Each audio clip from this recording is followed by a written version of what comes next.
नमस्कार। आज हम चर्चा करेंगे आचार्य प्रशांत की लिखी गई पुस्तक फियर यानी डर के अगले अध्याय पर, जो है अकेलेपन से डर क्यों लगता है।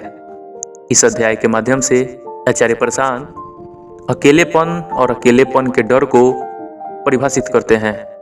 तो चलिए शुरू करते हैं। एक प्रश्नकर्ता पूछते हैं, आचार्य जी, अकेलेपन से डर क्यों लगता है। आचार्य प्रशांत लिखते हैं, अकेलेपन से डर क्यों लगता है क्योंकि अकेलापन हम सभी को परेशान करता है। थोड़ा सा अकेला होते नहीं कि तुरंत फेसबुक खोल लिया, फोन मिला लिया। इतना ही नहीं, अगर आप किसी और को अकेला देख लेते हो तो बोलते हो, क्या हुआ, इतना उदास क्यों हो। जैसे कि अकेला होना उदासी का सबूत है। अगर हॉस्टल यानी छात्रावास में रहते हो और सारे दोस्त घर चले जाते हैं तो पागल हो जाते हो, इधर उधर भागते हो।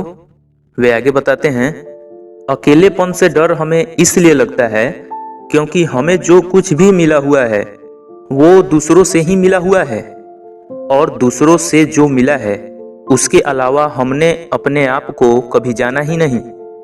तो ये दूसरे जब कुछ देर के लिए जीवन से हटते हैं तो हमें ऐसा लगता है कि जीवन ही बंद हो गया है, क्योंकि जो पूरी तरह से अपना है उसको हमने कभी जाना ही नहीं। हमने सिर्फ वही जाना है जो हमें किसी और से मिला है, और हमें सब कुछ दूसरों से ही मिला है। नाम दूसरों से मिला है, मान्यताएं दूसरों से मिली है, धर्म दूसरों से मिला है, जिंदगी की परिभाषा दूसरों से मिली है। मुक्ति, सत्य, पैसा, कैरियर, प्रेम, समाज, इन सब की परिभाषा दूसरों से ही मिली है। इसलिए थोड़े देर के लिए जब ये दूसरे जिंदगी से दूर हो जाते हैं तब बड़ी जोर से डर लगता है।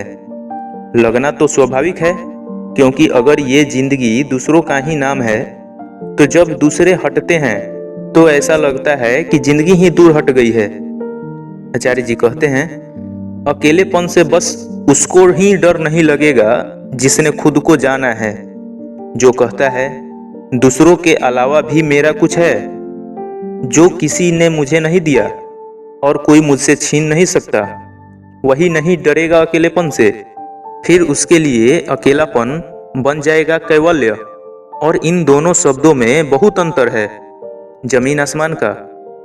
अब उसके लिए अकेलापन एक डरावना सपना नहीं रह जाता है, वही एकांत अब एक उत्सव बन जाएगा।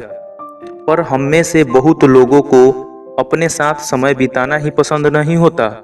वे कहते हैं, हमें अकेला छोड़ दिया जाए तो बहुत असहज हो जाते हैं। जिसको अपना साथ पसंद नहीं है, किसी और को उसका साथ कैसे पसंद आएगा। आप अपने साथ रहना पसंद नहीं करते, दूसरों के साथ रहना कैसे पसंद करेंगे। आपकी हालत इतनी खराब है कि आप अपने साथ रहना गवारा नहीं कर सकते। आप अपने साथ रहना बर्दाश्त नहीं कर सकते, दूसरे आपको कैसे बर्दाश्त कर लेंगे। आचार्य जी कहते हैं, पहले तो आप कैवल्य को पाइए, अपने साथ खुश रहना सीखिए, दूसरों पर से निर्भरता हटा दीजिए, इस अकेलेपन को कैवल्य में बदलिए। और बहुत मजे की बात है कि जो अपने में खुश होना जान जाता है, फिर जब वह दूसरों के साथ होता है तो पूरी तरह से उनके साथ हो जाता है। वे आगे बताते हैं कि जो अकेला है, जब वह दूसरों के साथ होता है तो क्या होता है, साथ के लिए बेचैन होता है, बस कोई मिल जाए। तो अब जो भी मिलेगा मैं क्या करूंगा उसके साथ, कि मैं तुम्हारे बिना नहीं रह सकता। और दूसरा कह रहा है, मुझसे क्या गलती हो गई, छोड़ दो मुझे। आचार्य जी आगे बताते हैं, अकेलेपन के कारण जो भी संबंध बनेगा वो दुख ही देगा। अकेलेपन से जो भी संबंध निकलेगा वो यही होगा, दोनों हाथों से पकड़ लो, मत जाने दो। अब वो आपको मुक्त नहीं छोड़ सकता, और अगर वो देख लेगा कि आप किसी और के साथ हैं तो जबरदस्त ईर्ष्या होगी उसे। ये सब अकेलेपन की बीमारियां हैं, मालकियत, ईर्ष्या, डर, यही सब होगा। आचार्य जी कहते हैं कि तुम कहते हो मेरे साथ जितने दोस्त थे सबकी शादी हो गई, माँ मेरी भी करा दो, बहुत अकेलापन लगता है। आचार्य जी कहते हैं, संबंध तो आपकी पूर्णता से बने, कैवल्य ही पूर्णता है। उससे जो भी संबंध बनेगा वो बहुत खूबसूरत होगा।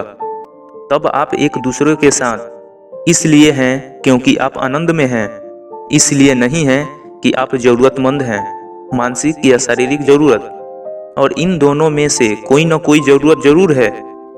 इसमें जो भी संबंध निकलेगा यह वही होगा शोषण का। अब सामने वाला मिल गया है।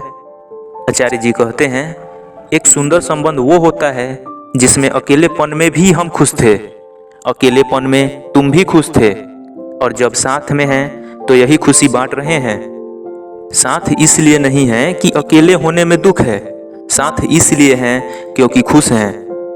साथ होकर खुश नहीं हैं, साथ इसलिए हैं क्योंकि पहले ही खुश हैं। आचार्य जी कहते हैं कि पर हम क्या कहते हैं, साथ होंगे तभी खुश होंगे, यह अकेलेपन की निशानी है। असली साथ वो है जिसमें हम खुश हैं, इसलिए साथ है। तो इस चर्चा को यहीं विराम देते हैं। इस अध्याय के माध्यम से आचार्य जी कैवल्य को ही पूर्णता बताते हैं। तो ये अध्याय, ये बुक समरी आपको कैसी लगी, अपनी राय कमेंट में रखें, लाइक करें, चैनल को सब्सक्राइब करें और चाहे तो शेयर भी कर सकते हैं। तो मैं पुनः आऊँगा इसके अगले अध्याय के साथ। तब तक के लिए नमस्कार।